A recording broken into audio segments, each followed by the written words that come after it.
সালামু আলাইকুম। আর একটা নতুন ব্লগে সবাইকে স্বাগতম।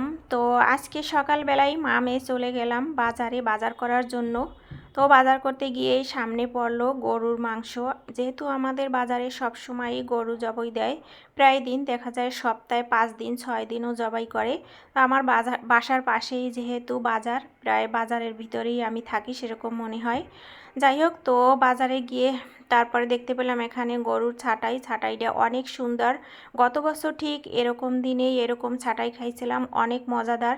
আমার মনে হয় মাংসের চাইতে ছাটাইটাই বেশি ভালো লাগে।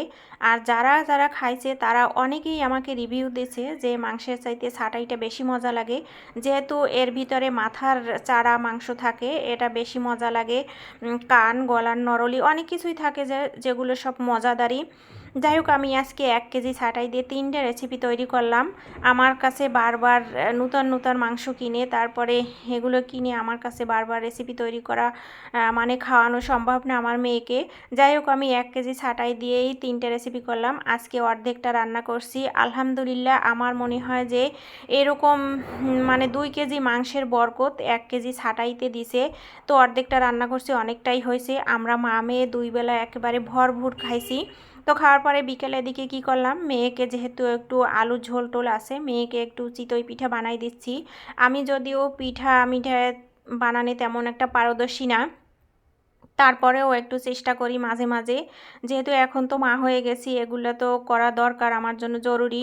তারপরে এই যে মেয়েকে তৈরি করে দিলাম চিতই পিঠা। মেয়ে তো ঝোল দিয়ে খাচ্ছে, আর অনেক মজাই ছিল আলহামদুলিল্লাহ খেতে। আর বাসি যে ঝোল, বাসি তরকারি দিয়ে খেতে কিন্তু অনেক মজা। পরের দিন যে অর্ধেকটা ছিল, সেই অর্ধেকটা নিয়ে এসে তারপরে আবার অর্ধেক করলাম। সেই অর্ধেক দিয়ে মেয়েকে বিরিয়ানি রান্না করে খাওয়াইলাম। আমার মেয়ে অনেক বেশি বিরিয়ানি লাভার। যাই হোক, মেয়েকে বলছিলাম যে মুরগি নিয়ে আসি, মেয়ে বলল না, এই দিয়েই করো, আর দরকার নেই। আমিও তো বেঁচে গেছি, আমিও ভাবলাম যাই হোক, মেয়ে যখন রাজি তখন আমিও রাজি। তারপরে এই যে বিরিয়ানি রান্না করে মেয়েরে খাওয়াইলাম, আমিও খাইলাম। আলহামদুলিল্লাহ, অনেক সুন্দর হয়েছে আজকের বিরিয়ানিটা। আর আমি সব সময় বিরিয়ানি রান্না করি ঘরে তৈরি করা মশলা দিয়েই আমি বিরিয়ানি রান্না করি সব সময়। পরবর্তী ভ্লগে আমি দেখিয়ে দেব যে কিভাবে আমি বিরিয়ানির মশলা ঘরে তৈরি করি, সেই মশলা দিয়েই আমি বিরিয়ানি রান্না করছি। এখন আমরা মা মেয়ে গরম গরম খেয়ে নিচ্ছি। আলহামদুলিল্লাহ, আজকের বিরিয়ানিটা অনেক মজা হয়েছে আর অনেক সুন্দর হয়েছে, অনেক দিন রান্না করা হয় না।